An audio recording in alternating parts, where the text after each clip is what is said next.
A paz do nosso Senhor Jesus Cristo. Eu sou Veridiana Costa, estamos aqui hoje para mais um dia de leitura. Senhor Deus e Pai, glorificado e exaltado és o teu santo nome. Muito obrigada, Pai, por mais um dia de vida. Agradeço por sua bênção, por sua proteção. Muito obrigada, Senhor, pelos teus livramentos, Pai. Por favor, nos abençoe nesta leitura.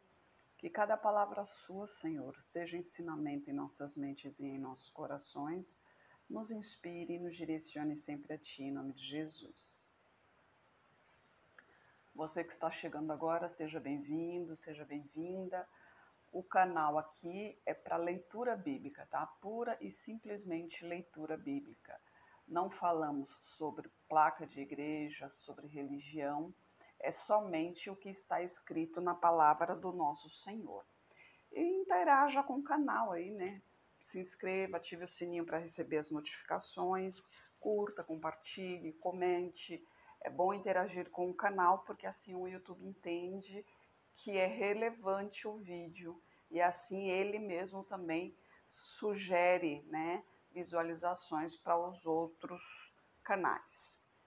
Lembrando que estamos no segundo livro de Samuel, né? Nós vimos que Absalão já foi morto, Absalão filho de Davi. Davi já voltou para reinar, né, em Jerusalém, em Israel, em Judá e em Israel. O próprio povo pediu. E agora a gente vê no capítulo 20 a revolta de Seba. Me perdoe pela pronúncia, tem muitos nomes diferentes, né? Que não é dessa época, então não sei qual seria a pronúncia correta. Eu vou do jeito que eu achar que é aqui, em questão da pronúncia dos nomes, né? O importante em si é a história, né? É a palavra de Deus ali, são os mistérios de Deus que acontecem, né? Então vamos lá. Então se achou ali por acaso um homem de Belial, cujo nome era Seba, filho de Bicri, homem de Benjamim, o qual tocou a buzina e disse: Não temos parte em Davi, nem herança no filho de Jessé, cada um às suas tendas, ó Israel.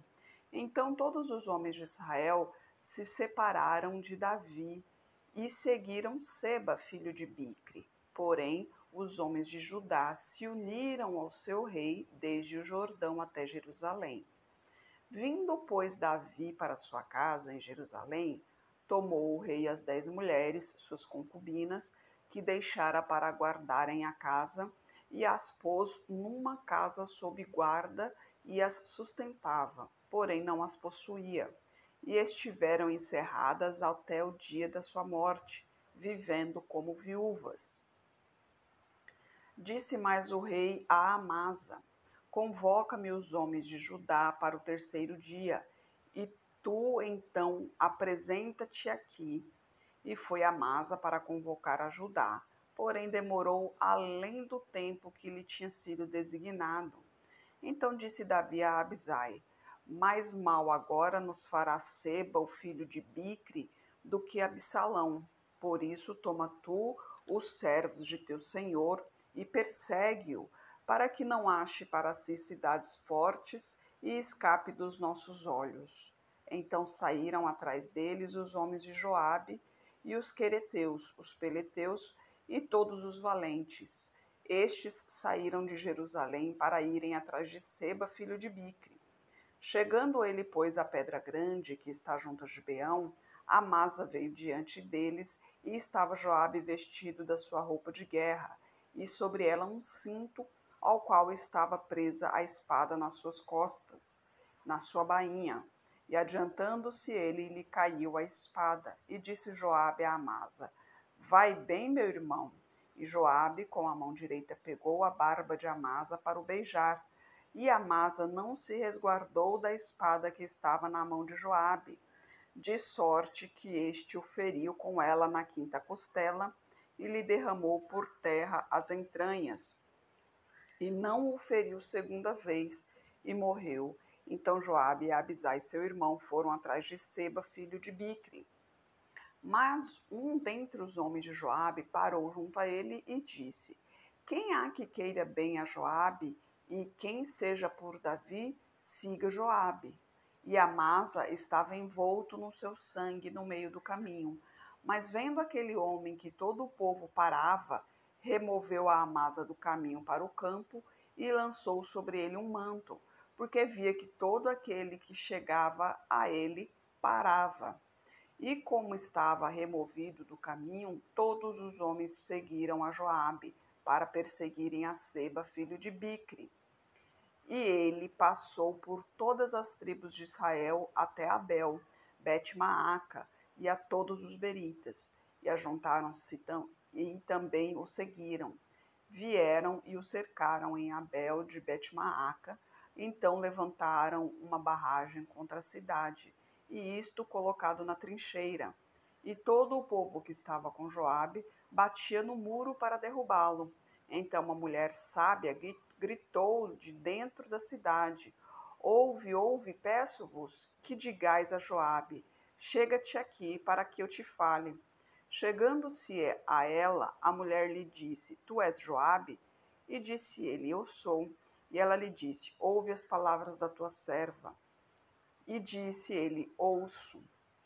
Então falou ela, dizendo: Antigamente costumava-se dizer: Certamente pediram conselho a Abel, e assim resolveram. Sou eu uma das pacíficas e das fiéis em Israel, e tu procuras matar uma cidade que é mãe em Israel. Por que, pois, devorarias a herança do Senhor? Então respondeu Joabe e disse: longe de mim que eu faça tal coisa, que eu devore ou arruíne. A coisa não é assim. Porém, um só homem do monte de Efraim, cujo nome é Seba, filho de Bicre, levantou a mão contra o rei, contra Davi. Entregai-me só este e retirar-me-ei da cidade. Então disse a mulher a Joabes: Eis que te será lançada a sua cabeça pelo muro. E a mulher, na sua sabedoria, foi a todo o povo e cortaram a cabeça de Seba, filho de Bicre. Eles a lançaram a Joabe. Então este tocou a buzina e se retiraram da cidade, cada um para sua tenda, e Joabe voltou a Jerusalém ao rei. E Joabe estava sobre todo o exército de Israel, Benaia, filho de Joiada, sobre os queneteus e sobre os peleteus, Adorão sobre os tributos, Josafá, filho de Ailude, era o chanceler, Seva, o escrivão, Zadok e Abiatar, os sacerdotes, e também Ira, o jairita, era o oficial mor de Davi. Aí acontece o quê? É que aqui a mulher, ela mesma se identificou como pacífica, né? Ela já ficava ali exatamente querendo apaziguar a situação. Quando ela viu que Joabe estava ali, aliás, quando ela viu o exército ali, ela sabia que aquele exército era do rei Davi. Então, por isso, procurou por Joabe, porque sabe que Joabe é o conselheiro de Davi. Quando Joabe explicou para ela que queria somente a cabeça de Seba, ela foi ao povo.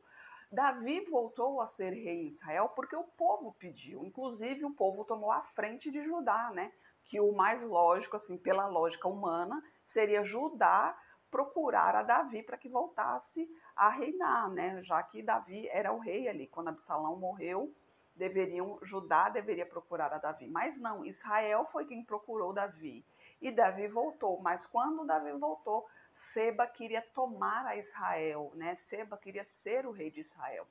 E essa mulher, como pacificadora, né, querendo apaziguar a situação, evitar muitas mortes, porque obviamente se entrasse ali em Israel, iria ter mortes de inocentes, porque ali ninguém iria saber quem estava defendendo quem, né? Em guerra sabe como que é, né? Atira para todos os lados sem saber a quem acerta. Então essa mulher falou com o povo e o povo seguiu pelo que achou certo ali, que realmente era entregar a Seba.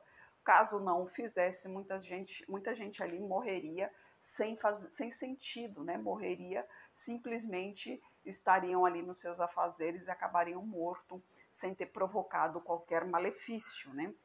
E no capítulo 21 a gente vê que houve fome em Israel. E houve nos dias de Davi uma fome de 3 anos consecutivos. E Davi consultou o Senhor, que lhe disse: é por causa de Saul e da sua casa sanguinária, porque matou os gibeonitas. Então chamou o rei aos gibeonitas e lhes falou: ora, os gibeonitas não eram dos filhos de Israel, mas do restante dos amorreus e dos filhos de Israel que lhes tinha jurado. Porém Saul, no seu zelo à causa dos filhos de Israel de Judá, procurou feri-los. Disse, pois, Davi aos gibeonitas: que quereis que eu vos faça? E que satisfação vos darei para que abençoeis a herança do Senhor? Então os gibeonitas lhes disseram: não é por prata nem por ouro que temos questão com Saul e com sua casa, nem tampouco pretendemos matar pessoa alguma em Israel. E disse ele: que é, pois, que quereis que vos faça? E disseram ao rei: o homem que nos destruiu e intentou contra nós de modo que fôssemos assolados, sem que pudéssemos subsistir em termo algum de Israel, de seus filhos se nos deem 7 homens, para que os enforquemos ao Senhor em Gibeá de Saul, o eleito do Senhor. E disse o rei: eu os darei. Porém o rei poupou a Mefibosete, filho de Jonatas, filho de Saul, por causa do juramento do Senhor que entre eles houvera entre Davi e Jonatas, filho de Saul. Só para lembrar, Mefibosete, ele era deficiente das pernas, né? Era coxo, como dizia antigamente. E Mefibosete, ele era neto de Saul. Mas a questão é que Jonatas, o filho de Saul, que é o pai de Mefibosete, Jonatas e Davi eram muito amigos, muito próximos, eles tinham uma afeição muito grande. Então, antes de Davi partir, eles fizeram uma aliança ali entre eles, né? Que Davi pouparia a descendência de Jonatas. E a gente continua no versículo 8. Mas tomou o rei os 2 filhos de Rispa, filha de Aiá, que tinha sido de Saul, a Armone e a Mefibosete, como também os 5 filhos da irmã de Mical, filha de Saul, que tivera de Adriel, filho de Barzilai, Meolatita, e os entregou nas mãos dos gibeonitas, os quais os enforcaram no monte perante o Senhor. E caíram estes 7 juntamente, e foram mortos nos dias da cega, nos dias primeiros, no princípio da cega das cevadas. Então Rispa, filha de Aiá, tomou um pano de cilício e estendeu-o sobre uma penha, desde o princípio da cega até que a água do céu caiu sobre eles, e não deixou as aves do céu pousar sobre eles de dia, nem os animais do campo de noite. E foi contado a Davi o que fizera Rispa, filha de Aiá, concubina de Saul. Então foi Davi e tomou os ossos de Saul e de Jonatas, seu filho, dos moradores de Jabes de Leade, os quais os furtaram da rua de Bet-San, onde os filisteus o tinham pendurado, quando os filisteus feriram a Saul em Gilboa. Embora aqui diz, é porque cada um fala a sua maneira ali. Não é contradição, gente. A Bíblia, ela não se contradiz. A Bíblia, ela é inspirada por Deus, mas quem escreveu foram homens. Então, o que acontece?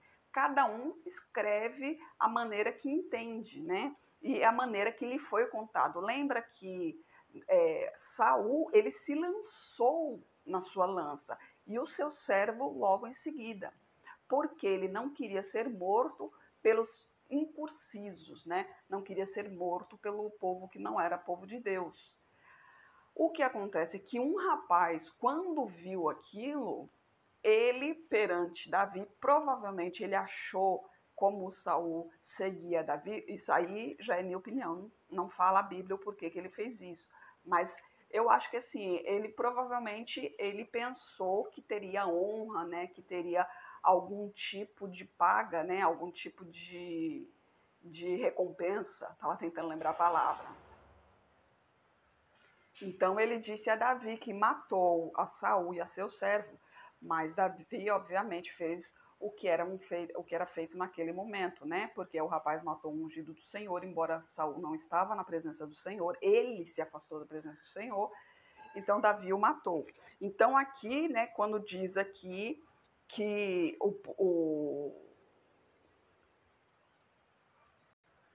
Que aí Davi está dizendo aqui, né, no versículo 12, que os filisteus feriram, mas não foi exatamente assim. Então, mas os filisteus, embora não foram causadores da morte de Saul, mas eles realmente dependuraram os corpos, tanto de Saul quanto os filhos dele. Agora, os filhos de Saul foi os próprios filisteus que realmente mataram, né? E a gente continua no versículo 13. E fez subir dali os ossos de Saul e de Jonatas seu filho, e ajuntaram também os ossos dos enforcados. Enterraram os ossos de Saul e de Jonatas seu filho na terra de Benjamim, em Zela, na sepultura de seu pai Quis, que fizeram tudo o que o rei ordenara. Depois disso, Deus se aplacou com a terra. Tiveram mais os filisteus uma peleja contra Israel. Desceu Davi e com ele os seus servos, e tanto pelejaram contra os filisteus que Davi se cansou. E Isbi-Benob, que era dos filhos do gigante, cuja lança pesava 300 ciclos de cobre e que cingia uma espada nova, intentou ferir a Davi. Porém Abisai, filho de Zeruía, o socorreu, feriu o filisteu e o matou. Então os homens de Davi lhe juraram, dizendo: nunca mais sairá conosco a peleja, para que não apagues a lâmpada de Israel. E aconteceu depois disto que houve em Gobe ainda outra peleja contra os filisteus, em Sibecai. O Uzatita feriu Asaf, que era dos filhos do gigante. Houve mais outra peleja contra os filisteus em Gobe, e Elanã, filho de Jaaré, Orejim, o belemita, feriu Golias, o geteu, de cuja lança era a haste, como eixo de tecelão. Houve ainda outra peleja em Gate, onde estava um homem de alta estatura, que tinha em cada mão 6 dedos e em cada pé outros 6, 24 ao todo. E também este nascera do gigante, e injuriava a Israel. Porém Jonatas, filho de Simeia, irmão de Davi, o feriu. Estes 4 nasceram ao gigante em Gate, e caíram pela mão de Davi e pela mão de seus servos, né? Uma coisa que a gente tem que prestar muita atenção, eu falando em relação à pronúncia dos nomes, é exatamente isso, porque os nomes se repetiam, né? Então aqui, por exemplo, já tem outro Jonatas, né? Que pertence ali, né, ao povo do Senhor. Então acontecia muito isso na época, como hoje também acontece muito, afinal de contas são muitas pessoas. Então é que hoje a gente tem a facilidade para saber em relação ao nome, né? Você vai ali na internet, ali faz uma pesquisa, você consegue visualizar o seu nome, por exemplo, quantas pessoas no mundo têm o mesmo nome que você. Antigamente ali não tinha isso, era só em relação àquele povo ali. Até mesmo porque as viagens naquela época eram muito longas. Por quê? A distância mudou? Não, a distância é a mesma. A diferença que mudou foi o transporte. Naquela época, a maioria das pessoas iam a pé quando precisava se transportar de uma cidade para outra, né? Os melhores, assim, em questão de financeira, vamos dizer assim, né? Os melhores, assim, os mais elevados, ainda tinham carros e cavaleiros, né? Os exércitos normalmente tinham seus cavalos também, né? Tinham os soldados montadores. Então, naquela época, era realmente muito difícil, tudo muito difícil em relação à distância, em relação à tecnologia, não tinha. Hoje a gente tem tanta facilidade, a gente consegue conversar com uma pessoa do outro lado do mundo, né, ao falar ali ao mesmo tempo, através de videoconferência, e com tanta coisa, com tanta tecnologia, acaba aproximando muita gente, mas ao mesmo tempo acaba distanciando muita gente, pois o que acontece? A gente olha na mesa todos assentados para almoçar, por exemplo, e o celular está ali do lado, né? A refeição, uma hora sagrada ali, uma hora que a gente tem que agradecer a Deus, que a gente tem que pensar somente no Senhor Jesus Cristo ali, que está nos dando a oportunidade de se alimentar, e a pessoa está ali, dá uma garfada, um toque no celular, uma garfada, um toque no celular. Muitas vezes perde mais tempo no celular do que na própria refeição. Então a gente vê que realmente as pessoas estão se afastando, o que é uma lástima. Eu vi um vídeo, não creio ser aqui no Brasil, mas eu vi um vídeo numa rede social, uma menina, uns 3, 4 anos, sentada no sofá, como criança senta, né? Que senta no sofá e põe as pernas, dobra o joelho, põe as pernas em cima do sofá, né? Mexendo no celular. Os pais chegaram com um cachorrinho e o cachorrinho ali tentando chamar a atenção dela e ela no celular. Ele passou por baixo das pernas dela, em cima do sofá ali, passou por ela e ela não viu o cachorrinho. Depois que o cachorrinho veio em cima dela, ou seja, na frente, quase que na frente do celular, foi que ela se deu conta que tinha um filhotinho ali. E obviamente foi uma alegria total, né, de ver o bichinho. Mas aí imagina só esse cachorrinho, como que ele vai ser cuidado por essa criança ali, né? Que atenção que ele vai ter dessa criança ali, né? Os animais hoje, a atenção, porque hoje os animais... Lembrando que Deus fez os animais para que nós o comandemos, né? Então, ter um pet em casa é sim algo de Deus, né? Porque Deus, quando fez o paraíso, ele disse para Adão, né?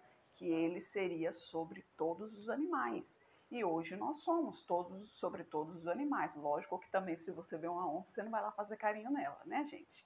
Também temos que ter discernimento.